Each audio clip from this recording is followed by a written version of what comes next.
नमस्कार दोस्तों, swing trader channel में आप लोगों का स्वागत है। तो आज हम बात करेंगे NISM mutual fund distributor exam के बारे में। 24 अगस्त को हमारा एग्ज़ाम था और मैंने वो एग्ज़ाम क्लियर किया था। और मैं थोड़ा सा इसका डिटेल में बता देता हूँ कि क्या हुआ। हम लोग 1 घंटा पहले एग्ज़ाम सेंटर पे पहुँचे थे। हम 20 लोग थे, उसमें से लेडीज एंड जेंट्स दोनों थे और मैक्सिमम जो थे वो बैंकिंग एंड फाइनेंशियल बैकग्राउंड से थे। एक मैं ही अकेला था जो कि मतलब उससे कोई रिलेशन नहीं था हमारा, कोई भी बैंकिंग सेक्टर में मैं काम नहीं करता हूँ। और बाकी जितने लोग थे सभी से मैंने डिस्कस किया, बातें की, क्योंकि 1 घंटा पहले पहुँच गए थे। तो लगभग 40 मिनट 45 मिनट के आसपास उन लोगों के बीच बातचीत चलती रही हमारी। और जो डिस्कशन हुआ वो भी आपके साथ शेयर करूंगा। तो 20 लोग अपियर हुए थे। उनमें से जब बात हुई तो उन लोगों को लगा कि वो लोग बार बार यही क्वेश्चन पूछ रहे थे कि आप किस लिए दे रहे हैं, आपको इसके बारे में कैसे पता चला, ये सब कुछ बातें चल रही थी। उसके बाद जो डिस्कशन हुआ, अभी चलिए आप जल्दी से हम अपने क्वेश्चन पेपर पे भी जाएंगे कि क्या क्या क्वेश्चन पूछा था। कुछ क्वेश्चंस भी आपके शेयर करेंगे और जो लोग इसका तैयारी करना चाहते हैं वो कमेंट बॉक्स में लिखिएगा, तो मैं उनको सॉफ्ट कॉपी में कुछ स्टडी मटेरियल्स भी भेज दूंगा, कुछ क्वेश्चन बैंक भी भेज दूंगा जो कि एग्ज़ाम में पूछे जाते हैं। तो दोस्तों एग्ज़ाम थोड़ा सा टफ तो ज़रूर रहता है, उतना इजी नहीं है जितना कि लोग समझते हैं। तो बहुत ज़्यादा इजी नहीं रहता है। और मैं आपको एक इन्फॉर्मेशन के लिए बता देना चाहता हूँ कि 20 लोग हम लोग अपियर हुए थे, टोटल 20 लोग अपियर हुए थे और उसमें से मात्र 3 लोग पास हुए हैं।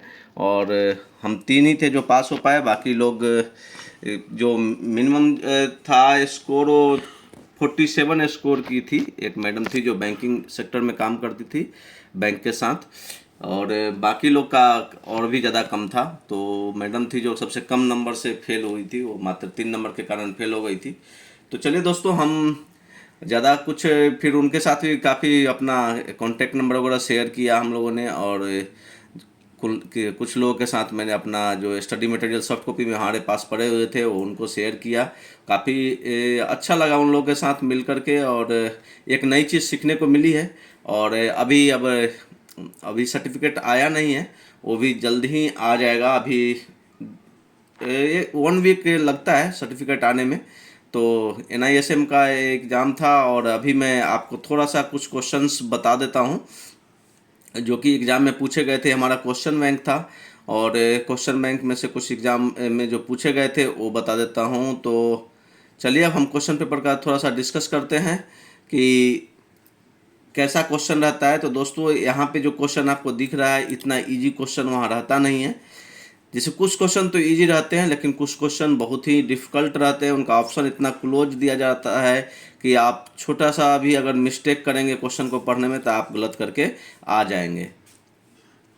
तो दोस्तों ये क्वेश्चन था कि बार बार पूछा जा रहा था। ये क्वेश्चन भी हमारे एग्जाम में भी पूछा गया था। Within how many days the dividend warrants to be dispatched on declaration. जब डिक्लेरेशन हो जाता है डिविडेंड का तो कितने दिनों में वो डिविडेंड आपको दे देना है इंडिविजुअल जो इन्वेस्टर है उनको। तो दोस्तों इसका जो करेक्ट आंसर है वो है 15 डेज। विद इन 15 डेज आपको दे देना है। तो चलिए दोस्तों, अब और भी क्वेश्चन कौन से थे तो मैं आपको चलिए ढूंढता हूँ कि और कौन कौन सा था। तो ये देखिए दोस्तों, ये भी क्वेश्चन था। In NFO the amount statement is to be dispatch within dash days on closure of NFO। NFO के क्लोज होने के कितने दिन बाद आपको अकाउंट स्टेटमेंट का डिस्पैच हो जाना चाहिए। तो ये है दोस्तों विद इन 5 डेज। चलिए अब नेक्स्ट क्वेश्चन आते हैं। अब क्या था,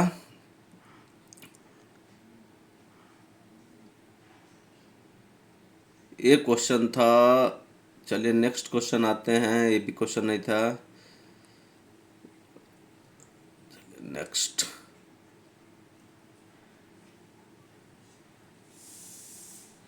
हाँ ये भी नहीं था।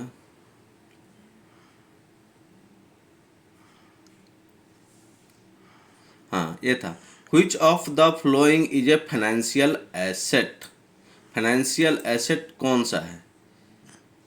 तो इसमें जो दोस्तों है फाइनेंशियल एसेट, तो एक क्वेश्चन जो है इसमें दो ऑप्शन दिया हुआ है, इसके कारण ये गलत है। लेकिन उसमें जो था वो गोल्ड नहीं था, उसमें जो था केवल रियल एस्टेट था। तो उसमें क्वेश्चन में क्या था, which of the following is a financial asset नहीं था, उसमें था which of the following is a physical financial asset.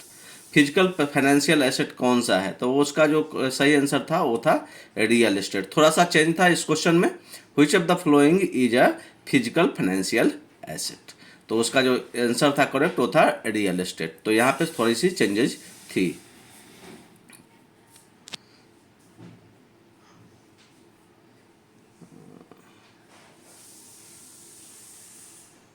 चलिए नेक्स्ट क्वेश्चन की ओर आते हैं। तो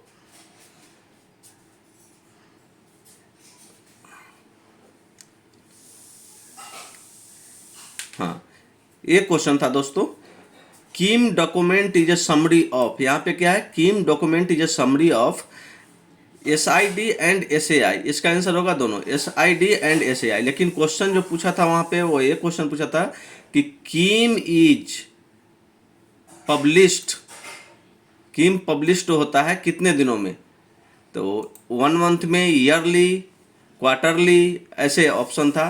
तो दोस्तों एवरी ईयर कीम जो है, कीम को अपडेट करना रहता है, कीम को पब्लिश किया जाता है।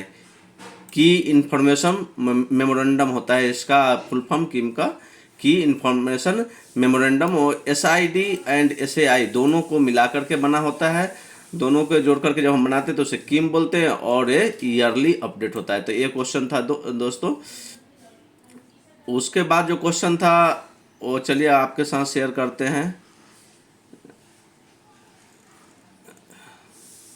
बने रहिए और जल्दी से वीडियो को लाइक कर दीजिए, चैनल को सब्सक्राइब कर दीजिए। और अगर आप म्यूचुअल फंड डिस्ट्रीब्यूटर का एग्जाम देना चाहते हैं तो ज़रूर कमेंट बॉक्स में लिखिए, मैं आपको सॉफ्ट कॉपी ज़रूर प्रोवाइड करूंगा। और सॉफ्ट कॉपी जब आपको मिल जाएगा तो अगर आप उससे रीड करते हैं उसके बाद आपको क्वेश्चन बैंक भी मैं प्रोवाइड कर दूंगा। हाँ, एक क्वेश्चन ये था दोस्तों, ये सिंपल क्वेश्चन था, the fund sponsor should have a sound financial track of at least last 5 year पे उसका साउंड फाइनेंशियल ट्रैक रिकॉर्ड होना चाहिए। तो ये क्या होगा दोस्तों, 5 ईयर्स इसका करेक्ट आंसर है। तो ये भी क्वेश्चन था। तो काफ़ी क्वेश्चन हमें अपने क्वेश्चन बैंक से ही मिल गए थे, तो वो सब तो मैंने जल्दी ही कर लिया था। बाकी क्वेश्चन जो थे वो कुछ जो ट्रू फॉल्स वाले थे उसमें आपको बहुत ज़्यादा दिक्कत होगी, क्योंकि 4 वहाँ पे स्टेटमेंट रहेगा, उसके बाद आपको ABC करके दिया हुआ रहेगा, तो उसमें बहुत डिफ़िकल्ट होता है दोस्तों, और मोस्टली वो गलत ही हो जाता है। तो वो सब प्रॉब्लम आएगी, इसलिए आपको बिल्कुल डीपली पढ़ना पड़ेगा। जितना इजी आदमी सोचता है उतना इजी एग्जाम होता नहीं। आप सोच सकते हैं कि 20 में से मात्र 3 लोग पास किए हैं, तो और उसमें भी से भी 60 भी क्रॉस करना मुश्किल हो जाता है। एक ही लोग का 60 था, मेरा 64 नंबर आया था। और जब सर्टिफिकेट आ जाएगा तो मैं आप लोग के साथ वो शेयर भी करूँगा। तो चलिए दोस्तों, अभी सर्टिफिकेट आया नहीं है, अब देखते हैं कि और क्वेश्चन इसमें से कोई था क्या, वो मैं आपके साथ देखता हूँ। ये था दोस्तों, liquidity risk is highest in. तो यहाँ पे जो ऑप्शन है दोस्तों, गिल्ड फंड है, इंडेक्स स्टॉक है, फ्रंटलाइन स्टॉक है और मिड कैप स्टॉक्स है, ये चारों ऑप्शन है। वहाँ पे क्या था, वो था close ended mutual fund, close ended mutual fund. तो वो उसका करेक्ट आंसर था, जो ऑप्शन था वो उसमें वो था। ये सारे ऑप्शन नहीं थे, उसमें अलग अलग ऑप्शन थे, तो उसका जो आंसर होता है वो क्लोज इंडेड म्यूचुअल फंड होता। चलिए अब नेक्स्ट आते हैं।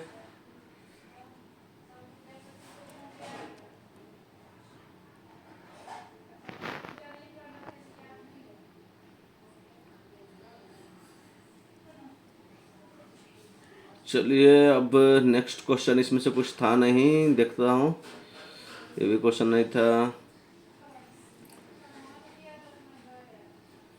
चलिए बने रहिए, अब मैं देखता हूँ कौन सा। हाँ, ये क्वेश्चन एक आपको दिख जाएगा। ये था कि for a customer holding units in demat the AMC also required to do his KYC। अगर किसी ने कोई यूनिट को डीमेट में, अपने डीमेट अकाउंट में रखा है, तो AMC को क्या रिक्वायर्ड है KYC करना, तो इसका आंसर होगा फॉल्स। लेकिन एक क्वेश्चन में थोड़े से चेंज थे कि अगर एक बार KYC करवा दिया गया है, क्वेश्चन ऐसे था कि अगर KYC एक बार हो गई है, अगर दूसरे बार दूसरे म्यूचुअल फंड में अगर हमें इन्वेस्ट करना है तो KYC जरूरी है। तो उसका भी आंसर था नहीं, ट्रू और फॉल्स चुनना था तो उसका आंसर था फॉल्स।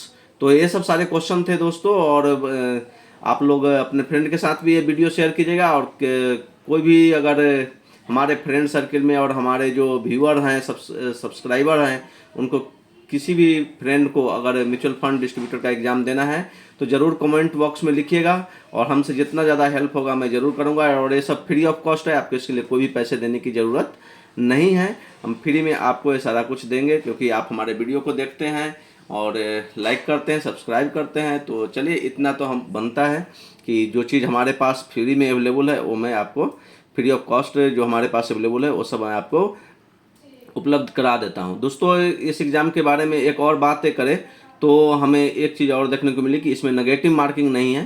टोटल 100 क्या रहता है इसका पैटर्न वो बता देता हूं। तो टोटल 100 मार्क्स का यहाँ पे एग्ज़ाम होता है। कितने मार्क्स का एग्ज़ाम होता है फ्रेंड्स? टोटल 100 मार्क्स का एग्ज़ाम होगा आपका। उसमें जो है आपको पासिंग मार्क्स जो है, पासिंग मार्क्स लाना है आपको 50 पास के लिए आपको 50 नंबर लाना है। ठीक है दोस्तों, टोटल नंबर ऑफ एग्ज़ाम जो होगा, टोटल नंबर जो होगा एग्ज़ाम का वो 100 मार्क्स का होगा। पासिंग के लिए आपको 50 मार्क्स चाहिए, और इसमें कोई भी नेगेटिव मार्किंग नहीं है, कोई भी नेगेटिव मार्किंग नहीं है। तो आप जितना ज़्यादा हो सारे के सारे क्वेश्चन को अटेम्प्ट्स करें, तो chances of probability of chances जो होता है आपको विन होने का ज़्यादा हो जाता है, क्योंकि छोड़ने से कोई फ़ायदा है नहीं, क्योंकि नेगेटिव मार्किंग इसमें नहीं है। जब आप आगे का एग्ज़ाम देंगे, इक्विटी डेरिवेटिव का एग्ज़ाम देंगे, तो उसमें नेगेटिव मार्किंग होता है। तो इसमें कोई म्यूचुअल फंड डिस्ट्रीब्यूटर के लिए कोई भी नेगेटिव मार्किंग नहीं है, और पासिंग मार्क भी 50 नंबर ही लाना है, 50% लाना है। इक्विटी डेरिवेटिव में जाएंगे तो आपको 60% पासिंग मार्क लाना पड़ता है, और उसमें नेगेटिव मार्किंग भी है। तो दोस्तों, इस एग्ज़ाम को क्लियर करने के लिए टोटल 2 आवर्स का टाइम दिया जाता है। कितने आवर्स? 2 आवर्स, 2 घंटे का टाइम मिलता है आपको इस एग्ज़ाम को क्लियर करने के लिए। 2 आवर्स का टाइम मिलता है, तो 2 घंटे के अंदर आपको इसको सोल्व करना होता है। वहाँ पे सेटअप कैसा रहता है एग्ज़ाम सेंटर में? तो विजुअल ऑडियो कैमरा लगा हुआ रहता है, सीसीटीवी कैमरा, जिससे कि आपके ऑडियो की भी रिकॉर्डिंग होती है। अगर आप थोड़ा सा भी इधर उधर करेंगे तो आपके क्वेश्चन पेपर को वहाँ पे रोक दिया जाएगा, और फिर आप देखेंगे कि आपका एग्ज़ाम को होल्ड कर दिया जाएगा। ऐसा होता नहीं जनरली, लोग प्रिपेयर करके जाते हैं और लगता है कि वो पास हो जाएंगे, लेकिन क्वेश्चन इतना डिफ़िकल्ट रहता है। क्वेश्चन तो उतना डिफ़िकल्ट नहीं बोल सकते हैं। होता क्या है दोस्तों कि क्वेश्चन में ऑप्शन जो होते हैं इतने क्लोज दे दिए जाते हैं कि बहुत मुश्किल हो जाता है उसको फाइंड आउट करना कि करेक्ट आंसर क्या है, क्योंकि डिफरेंसेस जो रहते हैं बहुत क्लोज रहता है ऑप्शन, तो बहुत टफ हो जाता है। तो चलिए दोस्तों, आज मैंने सारा कुछ अपने एग्ज़ाम के बारे में आप लोगों के साथ शेयर किया कि कैसे एग्ज़ाम देना है, कितने मार्क्स का एग्ज़ाम होता है। तो NICM म्यूचुअल फंड डिस्ट्रीब्यूटर का एग्ज़ाम जो भी लोग देना चाहते हैं कमेंट बॉक्स में ज़रूर लिखें, और फिर जो भी हमसे हेल्प हो पाएगी हम उनको ज़रूर करेंगे। और भी कोई डाउट हो तो आप कमेंट बॉक्स में लिखिए, उसका जवाब 24 आवर्स के अंदर आपको दे दिया जाएगा। Thank you.